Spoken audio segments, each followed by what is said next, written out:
Hello and welcome to the first step of your sewing adventure. This is video number 1 from our sewing bootcamp, and we will cover here the magic of hand sewing. There are two types of people: the ones who love to sew by hand and those who don't love to sew by hand yet. If you belong to the first ones, congratulations, you already know about the relaxing and meditating effects that hand sewing can have. If you belong to the second group, you might ask yourself, why on earth should I torture myself with this antique technique? Well, I show you why.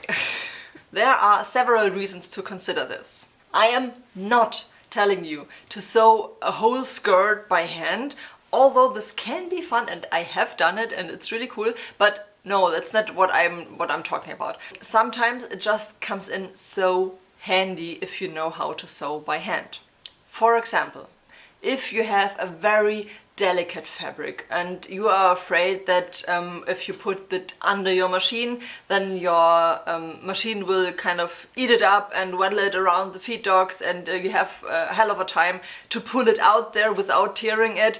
This is when you can do a few stitches by hand.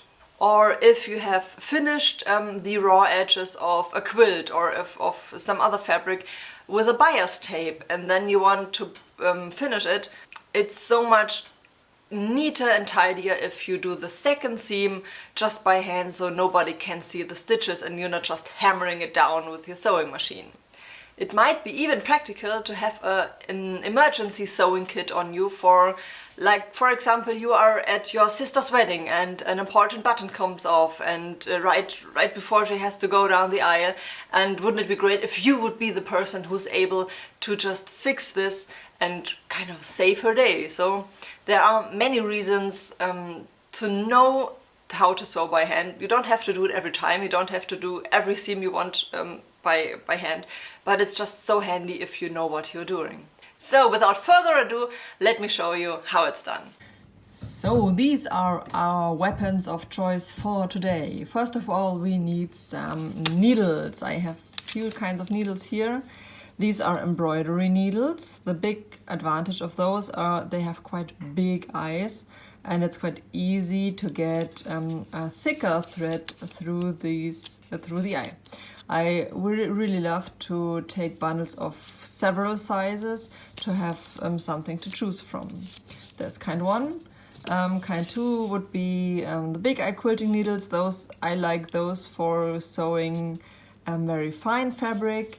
This, for example, is just sewing needles, the long sharps, in different sizes, and this will be my weapon for today. You don't have to buy all of those, of course. Just try some out, and with the time you will know exactly which are your favorite needles. So this is my needle for today. I have some basic cotton fabric. I've marked my seam line already here with a mechanical pencil. The seam allowance is 1/4 of an inch here today, and so I want to pin those.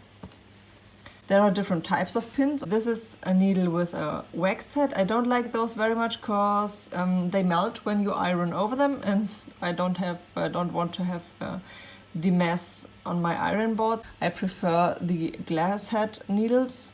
You can iron over them and you can see them well on the carpet before you step into them. They come in different lengths, as you see. The yellow one is a quilting pin, and these are the normal pins. And they also come without glass head, just with a steel head. It's a matter of preference. You can choose whatever you want, of course. I will take this for now. I don't pin the beginning of my seam. I just leave a few inches here and pin about the middle, and one over here to prevent shifting. Now we need a thread. What I prefer is a quilting thread. This is from Wirely. It's already coated. This is very handy because sewing by hand is quite stressful for the thread. It's not like machine sewing, but I will tell you this in the next video when we talk about machine sewing. So how to get this thread into this needle. The big secret. Are you ready for the big secret? The big secret is you don't thread the needle like this, but you needle the thread. First step number one is to take scissors and cut. You see this end, it's a bit fringy, it's too big, so we cut ourselves a new end. If it doesn't work nicely, we cut ourselves another one. So this is good, you see this. And then you take the thread, you pull the thread, so until you just have a tiny spot between the fingertips, and then you take the eye and you just put it over, and there we are. Ta-da! Once again, pull until we have just a little bit left here, and here we are. Now, if this doesn't work for you, there are dirty little helpers, I call them. This is a classical threader, and you have a loop of wire. The wire goes through the head of the needle. It's easier than the thread, of course. And if you have it like this, you take your thread. So this is just suggestions, you don't have to do it like this. Put the thread through the wire and then just pull the wire with a thread through the eye of the needle. This is possibility number 2. Third method would be, I don't like plastic very much, but this is quite funny. If nothing else works for you, you can put your spool here and then you put the eye first in this little thing here. Then you take a thread, put your thread here in this edge, hold it a bit down, and then you just push this button. And you see this here? This is the loop of your thread. You take out the needle and then you have it already looped here. You just have to save the loop and can pull it right through, and you have threaded your needle. So this is nothing I really use every day. It's just something I bought because I think it's funny and I wanted to show all possibilities which are there to thread a needle. But I hate plastic, so don't buy these, just if you find it on a flea market. So when we have the thread in our needle, we can finally cut it off. Normally you say about from the wrist to the elbow. This is about the length, it's about perhaps 10 inches. Don't cut them too long because sewing by hand is very stressful for the thread. Now we need a knot. I prefer the quilting knot. The quilter's knot is quite easy. You just take your finger, your index finger, put the thread, the end of the thread on your index finger and put your needle on it. And then you wrap around 1, 2, 3 times normally. Then you put your thumb on the wraps. You hold it tight enough to hold it and loose enough to be able to pull your needle through. If it just doesn't work that good, you can turn the needle a bit and it will be easier to get it through.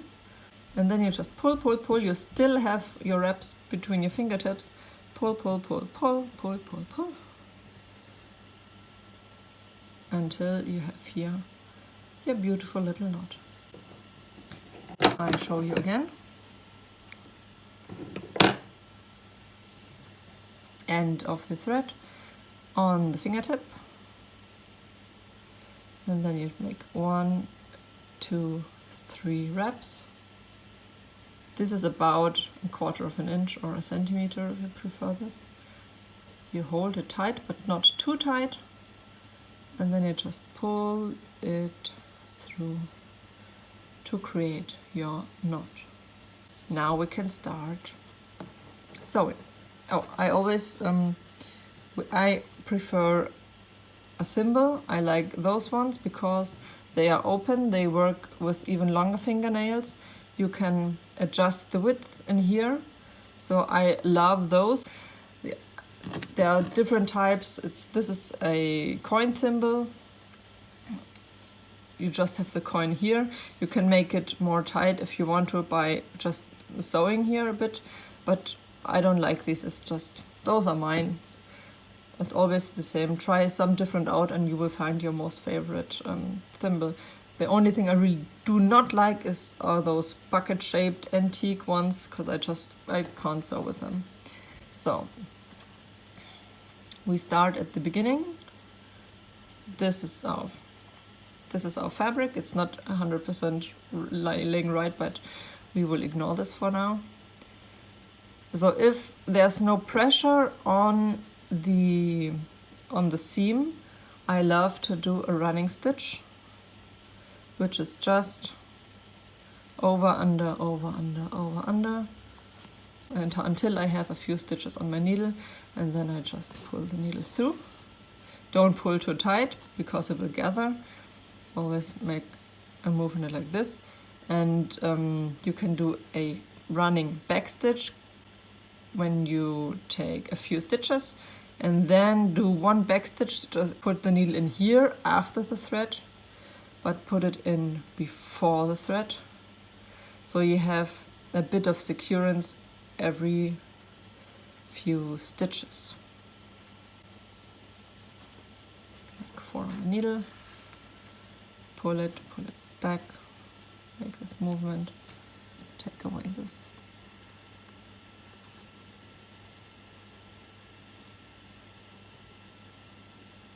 The goal is, of course, to get them quite small and quite even. If you look up historical sewing books, they talk about 3 threads wide. It's a bit too much for me, so I just lost my thread. I have to rethread my needle.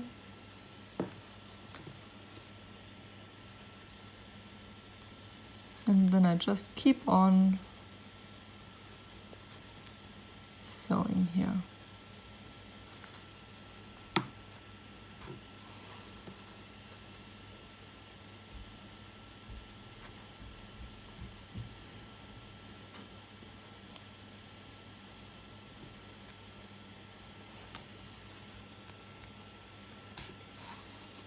Now, if you have a seam where you need a bit more strength, you can do a back stitch. The back stitch is like this.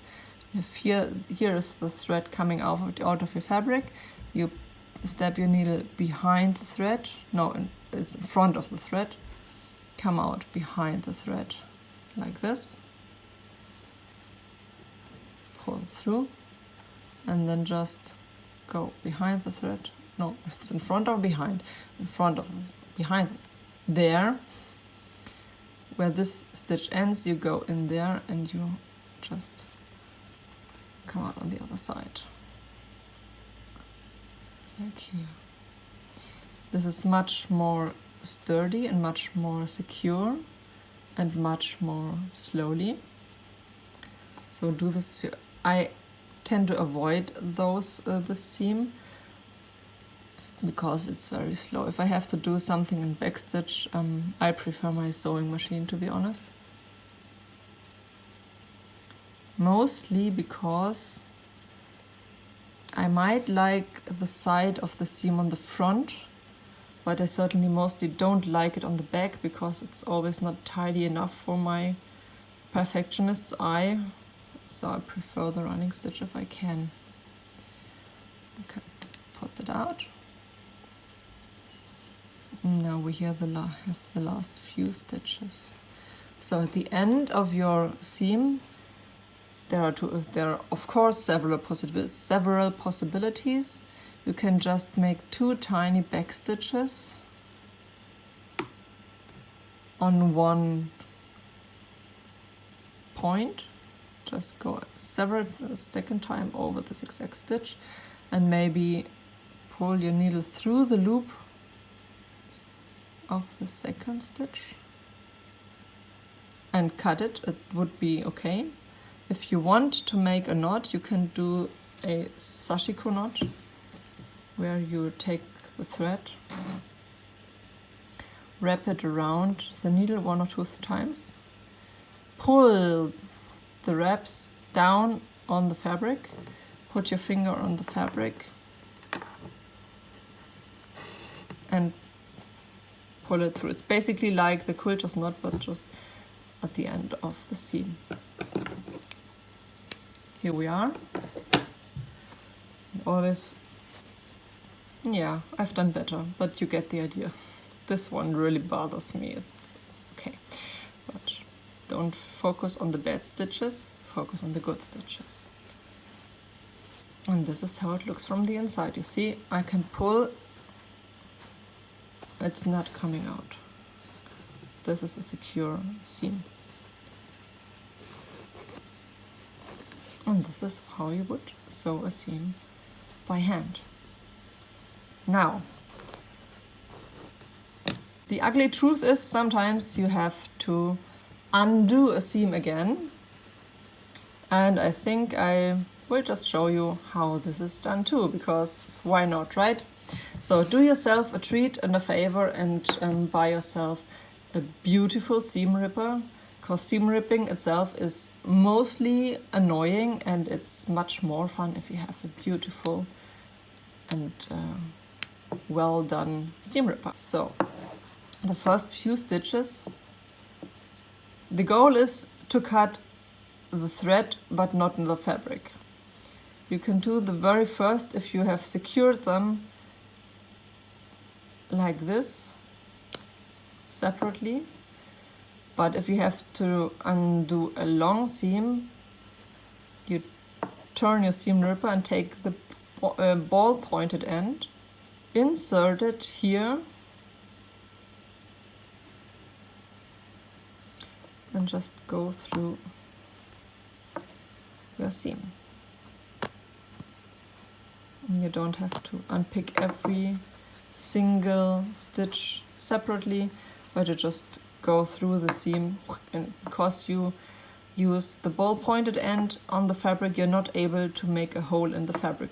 If you do this with a pointy end like this, there's always the risk of getting into the fabric and ripping it open. So you just do it like this. So this was the first step. I hope you enjoyed it. Always put the sharp end back in. And if you have any questions, let me know and I'll see that I can help you. Thanks for watching. I hope I could help you. If there is anything unsure, if you have any questions, just drop me a line, write me a message, write me an email, and I will help you, and I'm here for you. So see you next time. Bye.